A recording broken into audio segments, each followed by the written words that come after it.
Assalamualaikum warahmatullahi wabarakatuh. Apa kabar anak-anakku kelas 11 AP 1 dan 2? Perkenalkan, nama Ibu Meli Anggun Puspita, SPD, yang akan mengajar kalian di mata pelajaran otomatisasi tata kelola sarana dan prasarana. Mungkin ada yang pernah diajar oleh Ibu waktu kelas 10 dan ada yang baru bertemu dengan Ibu. Nah, untuk hari ini kita akan belajar tentang administrasi dan regulasi sarana prasarana perkantoran. Silakan disimak. Baik anak-anak, sebelumnya kenapa sih kita harus belajar tentang otomatisasi tata kelola sarana dan prasarana? Nah, sekarang anak-anak pasti tahu kan, di zaman modern sekarang ini area perkantoran telah menjadi salah satu tempat yang diminati banyak orang untuk bekerja, baik di kantor pemerintah maupun kantor swasta. Dan dalam operasionalnya, pasti sebuah kantor tidak akan terlaksana tanpa adanya sarana prasarana dan teknologi yang memadai. Jadi, kantor sebagai tempat berlangsungnya aktivitas pekerjaan ketatausahaan sangat memerlukan adanya pengelolaan atau administrasi sarana prasarana kantor. Untuk itulah, kenapa kalian harus belajar tentang administrasi sarana dan prasarana kantor. Sebagai cuplikan, di mata pelajaran ini nanti kalian akan banyak belajar tentang sarana-sarana atau alat-alat perkantoran ya, dengan berbagai jenis yang akan kalian pelajari dan kalian praktekkan.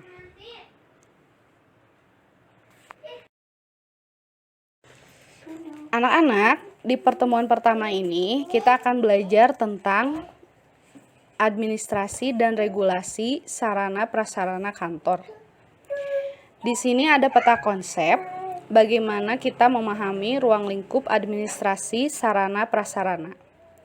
Terdiri dari konsepnya, prinsip-prinsip pengelolaannya, perbedaan antara sarana dan prasarana kantor, lalu dilanjut dengan ruang lingkup administrasi sarana dan prasarana.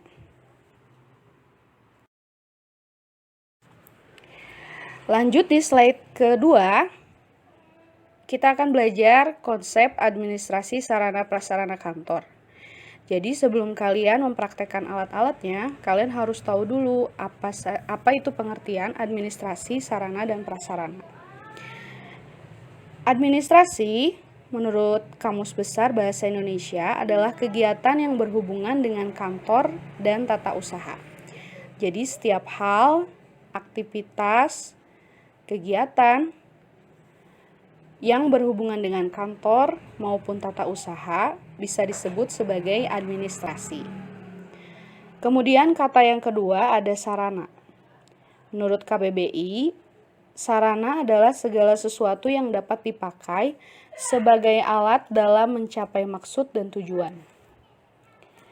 Jadi, semua hal yang dianggap sebagai alat dan dipakai untuk mengerjakan segala hal yang berhubungan dengan kantor dan tata usaha bisa kita sebut sebagai sarana. Kata yang ketiga ada prasarana. Menurut KBBI, prasarana adalah segala sesuatu yang merupakan penunjang utama terselenggaranya suatu proses. Di sini Ibu menekankan kata penunjang utama. Beda ya dengan sarana tadi. Kalau sarana itu merupakan alat, sedangkan prasarana adalah penunjang utama. Contoh, jika sarana itu adalah komputer, printer, dan alat-alat perkantoran lainnya, maka yang menjadi prasarana adalah penunjang utamanya. Ada listrik, ruangan, gedung, dan lain sebagainya yang bisa membuat alat tersebut menjadi berfungsi dan bisa dipakai. Jadi itu bedanya ya.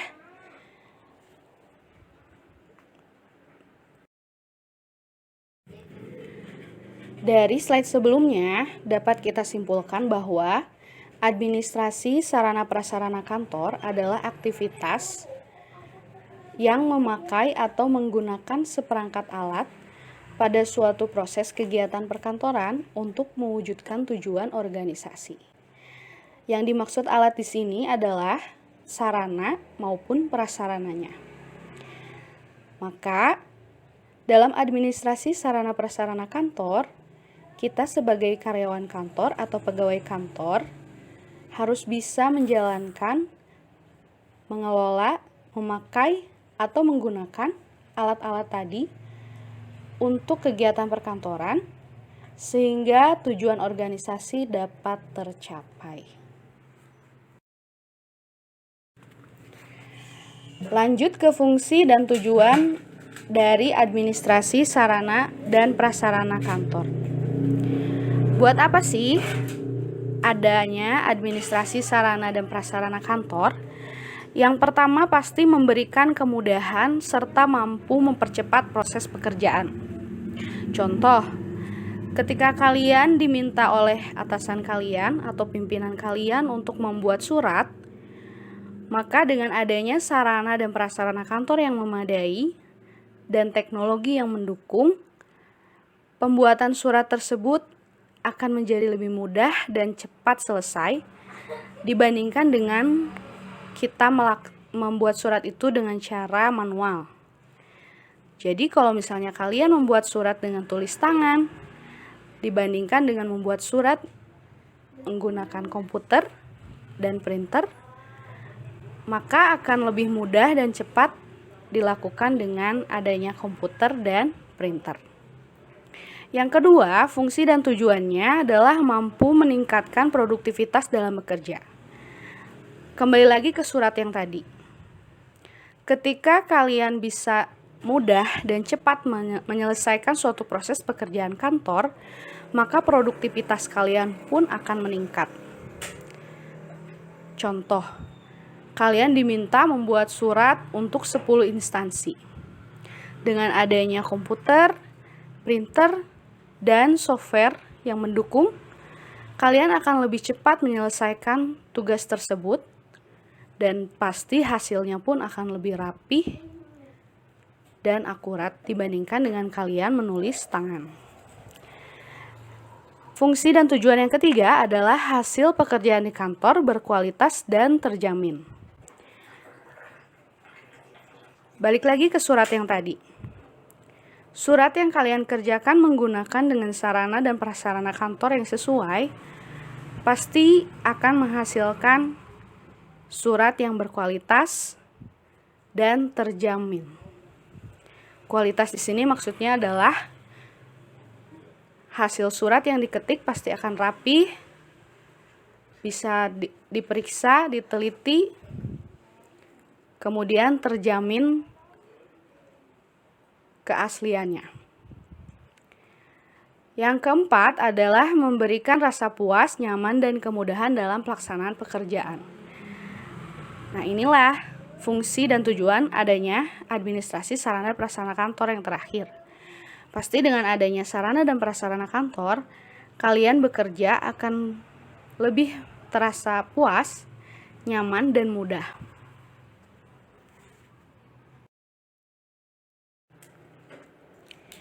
Dalam melaksanakan pengelolaan sarana prasarana, kalian harus mengetahui prinsip-prinsip yang ada untuk melakukan pengelolaan sarana dan prasarana. Jadi, yang pertama adalah lokasi serta lahan bangunan perkantoran serta alat-alat juga perabot kantor hendaknya dapat menggambarkan cita dan citra pada instansi dan masyarakat setempat.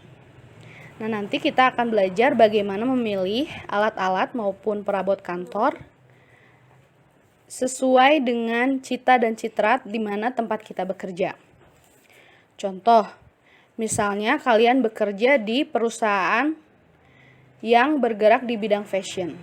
Pasti alat-alat dan perabot kantor yang dipesan maupun yang dipilih akan berhubungan dengan produk yang menjadi unggulan dari perusahaan tersebut. Atau misalnya kalian bekerja di perusahaan manufaktur. Pasti alat-alat dan perabot kantornya juga berbeda dengan tadi perusahaan yang di bidang fashion. Nah, lokasi serta lahan bangunan juga harus diperhatikan supaya memudahkan mobilisasi dari pengelolaan sarana dan prasarananya juga. Prinsip yang kedua adalah perencanaan lokasi dan tempat atau lahan bangunan perkantoran hendaknya didasarkan oleh pertimbangan tim ahli yang handal dan cakap. Nah, di sini kita bisa meminta kemampuan dari para ahli untuk memberikan saran bagaimana merencanakan lokasi dan tempat lahan bangunan perkantoran. Contoh misalnya, mereka yang pernah menempuh pendidikan di teknik sipil. Dia pasti tahu dan memiliki ilmu tentang lokasi dan tempat lahan bangunan perkantoran yang cocok dengan cita dan citra perusahaan tempat kita bekerja. Prinsip yang terakhir adalah lokasi dan ruangan perkantoran serta semua penempatan perabot hendaknya selalu disesuaikan dengan kepentingan karyawan. Jadi, di sini kita juga harus memperhatikan apa yang menjadi kepentingan karyawan yang akan menerima semua perabot ataupun alat di kantornya. Contoh, untuk karyawan yang bekerja di bagian front office, perabotannya pasti berbeda dengan karyawan yang bekerja di back office. Kalau yang di front office misalnya membutuhkan perabot seperti meja resepsionis. Kemudian ada alat komunikasi seperti telepon. Kemudian ada buku penerima tamu. Kemudian ada alat-alat lain yang mendukung dia dalam bekerja di bagian front office atau penerimaan. Berbeda dengan karyawan yang bekerja di back office. Misalnya HRD atau Human Resource Department. Nah, HRD atau bahasa Indonesianya di bagian kepegawaian pasti tidak membutuhkan perabot seperti meja resepsionis tadi.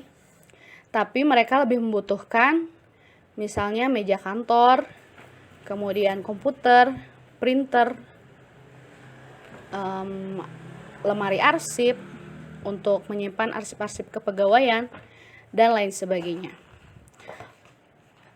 Nah, itu semua harus diperhatikan dan disesuaikan dengan kepentingan karyawan yang akan menggunakan.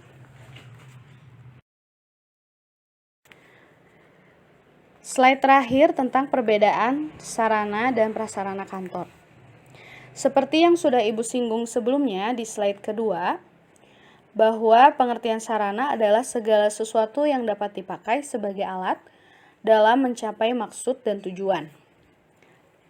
Nah, kata kuncinya di sini adalah alat. Sedangkan prasarana adalah segala sesuatu yang merupakan penunjang utama terselenggaranya suatu proses. Kata kuncinya adalah penunjang utama. Nah, kalau misalkan kita klasifikasikan kembali, sarana itu adalah suatu alat sehingga dia masuk ke dalam kategori barang bergerak. Barang bergerak berarti barang-barang yang mudah untuk dipindahkan. Sedangkan prasarana, kata kuncinya adalah penunjang utama sehingga dia masuk kategori barang tidak bergerak. Berarti barang-barang yang tidak mudah untuk dipindahkan. Meskipun berbeda, sarana dan prasarana adalah satu kesatuan penunjang kesuksesan dan memperlancar aktivitas atau pekerjaan perkantoran. Nah, mereka ini kedua kata ini, sarana dan prasarana ini saling melengkapi dan tidak bisa kita mengutamakan salah satu dari keduanya jika ingin memperlancar dan mempermudah jalannya aktivitas pekerjaan perkantoran.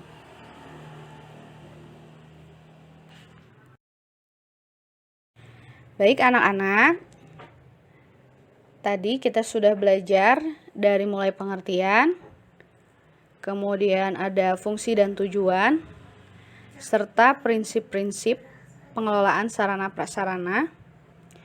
Dan terakhir kita juga sudah menyinggung sedikit tentang perbedaan dari sarana dan prasarana kantor. Selanjutnya, Ibu minta kalian mengerjakan tugas 1 secara individu mengenai perbedaan sarana dan prasarana perkantoran. Tuliskan perbedaannya di buku tugas kalian, minimal 5. Kalian boleh mencari di internet mengenai karakteristik dan ciri khas masing-masing dari sarana dan prasarana kantor. Kemudian kalian juga harus menentukan apa yang menjadi contoh dari sarana dan prasarana kantor. Setelah kalian tulis di buku tugas, boleh kalian foto lalu kalian upload di postingan Ibu dalam aplikasi Google Classroom.